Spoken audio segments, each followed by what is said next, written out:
तो चलिए कुछ क्वेश्चंस हम और सॉल्व करते हैं यहाँ पे, ताकि हम इस सिंपल इक्वेशंस वाले चैप्टर में और कॉन्फिडेंट फील करें और एकदम हमारे लिए सारे क्वेश्चंस को सॉल्व करना आसान हो जाए।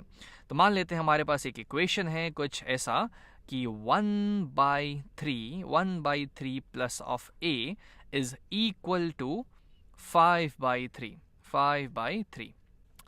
यहाँ पे हमारे पास 1/3 किसी भी चीज़ का 1/3 है, जिसमें हम कुछ a और ऐड कर रहे हैं और वो टोटल 5/3 हो गया है। तो हमसे पूछ दिया गया है कि इस a की वैल्यू क्या होगी, इस a की वैल्यू। तो चलिए इसको सॉल्व करते हैं, लेकिन मेरे सॉल्व करने से पहले मैं चाहूँगा कि आप वीडियो को पॉज करें और इसे खुद एक बार ट्राई करने की कोशिश करें। आई थिंक आपने कुछ किया होगा। अब चलिए अब हम इसे खुद सॉल्व करते हैं। तो यहाँ पे है मेरे पास a। अब मैं चाहूँगा कि कैसे भी करके मेरे पास इक्वेशन के एक साइड में सिर्फ a बच जाए, ये जो अननोन चीज़ मुझे निकालनी है सिर्फ वो बच जाए। और चूंकि ये पहले से ही लेफ्ट साइड में है, तब हम इस लेफ्ट साइड से बाकी सारी चीज़ों को हटाने की कोशिश करते हैं। और उस हटाने की कोशिश में हम क्या कर सकते हैं, हमें इस 1/3 को यहाँ से हटाना पड़ेगा मतलब, और इसको हटाने के लिए मैं इस लेफ्ट हैंड साइड से 1/3 सब्ट्रैक्ट कर देता हूँ, -1/3 कर देता हूँ। लेकिन अगर मैं सिर्फ इस साइड से 1/3 सब्ट्रैक्ट करूंगा, तब तो ये मेरा इक्वेशन डगमग करने लगेगा, ये तो सीधा बैलेंस्ड रहेगा ही नहीं। क्योंकि अगर मैंने a में से ये 1/3 हटा लिया, तब ये तो कम हो गया और ये साइड ज़्यादा हो गई। तो मुझे इसको बैलेंस करने के लिए इस साइड से भी 1/3 हटाना पड़ेगा, यानी कि -1/3। तब आप देखते हैं हमारे पास क्या आ जाएगा। तो ये हो जाएगा फाइनली हो जाएगा +1/3 -1/3 0 हो जाएंगे, तो ये कैंसिल आउट हम कर देते हैं। तो इधर हमारे पास जैसा हम चाहते थे सिर्फ a बच गया, इक्वल टू 5/3 -1/3 5/3। ये हो जाएगा 5/3 -1/3 तो यहाँ से मेरी a की वैल्यू आ जाएगी a इक्वल्स टू 5 - 1 4/3 यानी 4/3। तो यहाँ से मैंने देखा कि a की वैल्यू जो है 4/3 आ गई, 4/3। और इसको अगर हम चेक कर सकते हैं आराम से, तो आप इस a की वैल्यू को वापस से यहाँ पे डाल दीजिए। तो 1/3 प्लस 4/3 5/3 हो ही जाता है, यानी कि ये सही है। चलिए कुछ और क्वेश्चंस यहाँ पे ट्राई करते हैं। जैसे कि मान लेते हैं मेरे पास एक इक्वेशन है, इसमें हम कुछ और वेरिएबल ले लेते हैं, जैसे कि k -8 इज इक्वल टू कोई डेसिमल 11.8 ये हमने यहाँ पे ले लिया। अब हमको यहाँ पे इस अननोन k की वैल्यू पता करनी है। तब इस k का वैल्यू निकालने के लिए हम कोशिश करेंगे कि बाकी सारी चीज़ों को इस साइड से हम हटा देते हैं, ताकि सिर्फ k इस साइड बच जाए और उसकी वैल्यू हम पता कर लें।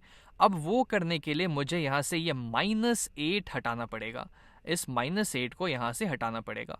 और उसको हटाने के लिए मैं क्या करूँगा, तो इस साइड में +8 कर देता हूँ। लेकिन जैसे ही इस साइड मैंने ऐड किया कुछ, मुझे सेम चीज़ इस साइड भी करनी पड़ेगी, वरना ये इक्वेशन तो बैलेंस्ड रहेगा ही नहीं। तो इस साइड भी मैं +8 कर दूंगा। हाँ, अब ये इक्वेशन बैलेंस्ड हो गई। चलिए अब इसे सॉल्व करते हैं। तो ये आ जाएगा हमारा, फिर ये हो जाएगा हमारा -8 +8 कैंसिल कर देंगे, 0 हो जाएगा ये। तो इसको मैं हटा देता हूँ।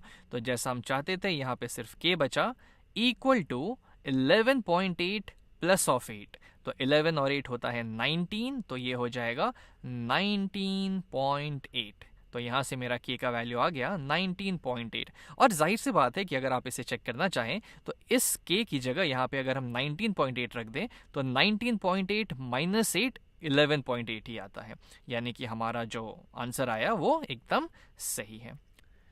चलिए एक लास्ट क्वेश्चन और ट्राई कर लेते हैं।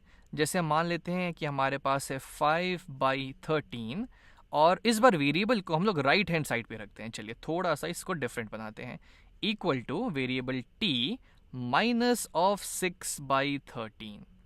अब काम हमको वही चीज़ करनी है, वेरिएबल इस साइड रहे या उस साइड रहे क्या ही फ़र्क पड़ेगा।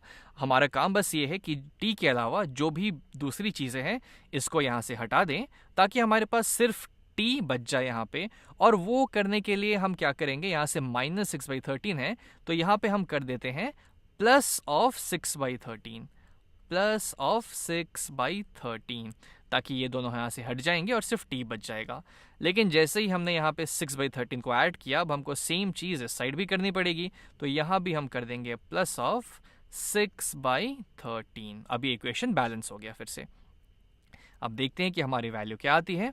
तब हम यहाँ पे इसको करते हैं, तो -6/13 प्लस 6/13 कैंसिल आउट हो जाएंगे, 0 बचेगा, तो इसको हमने कैंसिल कर दिया। तो इस साइड हमारा सिर्फ t बचा, जैसा कि हम चाहते थे, इक्वल टू, अब इस साइड हमारा हुआ 5/13 प्लस 6/13। इसको हम ऐसे लिख लेते हैं, 5/13 प्लस ऑफ 6/13, यानी कि इसकी वैल्यू आ जाएगी 5 + 6 11 11/13 इक्वल्स टू t।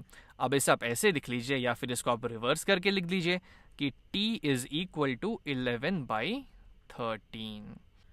तो यहाँ से हमने देखा कि हमारी जो वेरिएबल की वैल्यू है 11/13 आ गई, और इसको चेक करने के लिए क्या करेंगे, इस t के वैल्यू को हम वापस से यहाँ पे रख देंगे। तो ये हो जाएगा 11/13 माइनस 6/13, जिसकी वैल्यू आ जाएगी 5/13 के बराबर।